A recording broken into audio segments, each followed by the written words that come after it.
In the shadows of World War II lies a disturbing truth that many history books conveniently overlook. While millions fought and died on the battlefields of Europe and the Pacific, certain corporations were playing both sides of the deadliest conflict in human history. Take, for instance, the story of Ford Motor Company. While American Ford workers were building tanks and planes for the Allies, their German subsidiary, Ford Work, was using forced labor to manufacture military vehicles for the Nazi war machine. Henry Ford himself had received the Grand Cross of the German Eagle from Hitler in 1938, the highest honor Nazi Germany could bestow on a foreigner. But Ford wasn't alone. IBM's punch card technology was being used by both Allied forces and the Nazi regime. In Germany, these machines helped organize everything from train schedules to concentration camp records.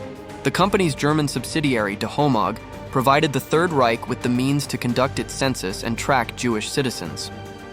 Then there's the fascinating case of Standard Oil, now known as ExxonMobil. They had a patent-sharing agreement with German company IG Farben, providing the Nazis with the technology to produce synthetic rubber and fuel, even after America entered the war. Meanwhile, they were supplying the Allies with oil, essentially profiting from both sides of the conflict. Perhaps most shocking was the role of banks. Chase National Bank, the predecessor to today's J.P. Morgan Chase, froze Jewish accounts in occupied France while maintaining relationships with Nazi officials. Meanwhile, they were handling accounts for Allied nations back home. Even after the war ended, many of these corporations faced minimal consequences. They claimed they had no control over their German subsidiaries during the war, or that they were simply conducting business as usual.